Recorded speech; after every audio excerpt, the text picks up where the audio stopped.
is Andrew Marshall's Sunday morning about 9 o'clock. He's really gets to the nub of things, or tries to. Don't ask me political questions or I'll go crazy about Trump.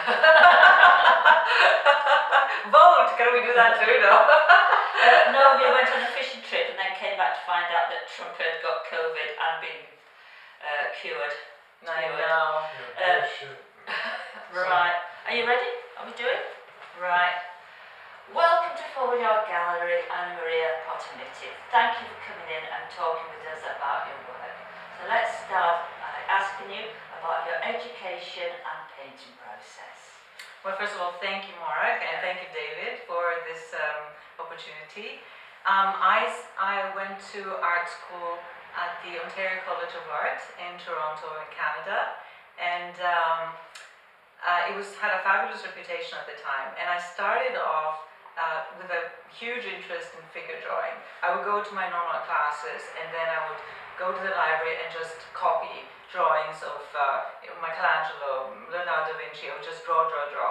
Then in my fourth year, I went to Florence, Italy. The school had an off-campus studio, and I continued to draw. But the group of students that were there was a young woman who would go out every day walking in Florence, and she would pick up found objects and leaves and branches and papers, and then she would go back to the studio and make collage work.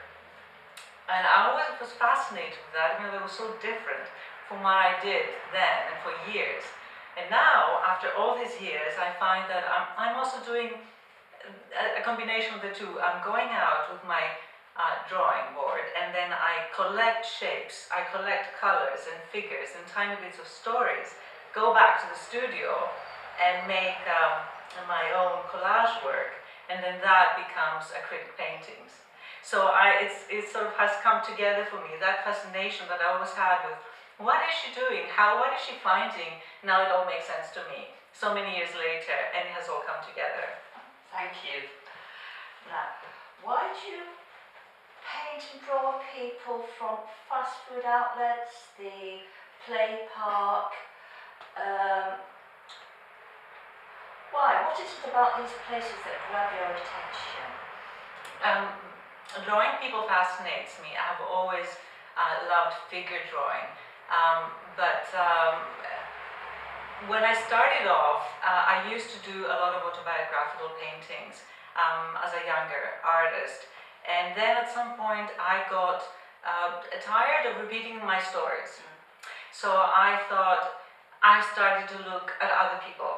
And then as I was looking at other people, I started recognizing some things or picking up some emotion that I felt close to, familiar to. And then I thought that my stored memories and emotions combined with what I saw created something more meaningful and richer, in a sense, than my own story repeated over and over. And then I started going to playgrounds and to supermarkets and to fast food places, because when I watch people go about their daily lives like this, very focused on their food, on their children, on whatever they're doing, I'm self-conscious, and their unique individual body language comes through, which I find really exciting, and it really brings me alive as an artist. Yes. Thank you very much, but I will ask, so while you're observing these people and their intent in doing what they're doing, did they ever notice your intense gaze? I try not to be noticed, but that's a good thing about being like in a fast food place, because everybody's involved in their food or talking to their kids or their friends, and they don't really bother with me. So, and when they do, they're not very curious. They're just too involved in their own life at the time. And that's great for me, because I don't want it to be too weird for them. Thank you. Yeah, right. Now, tell us about your use of intense saturated colour. Is it to do with your Mediterranean background? I love saturated colour, and I find it mysterious and very difficult to work with, even though I love it. And I read a lot about color theory, but at the end when I'm painting, I have to forget everything I've read and just intuitively make my selections of color.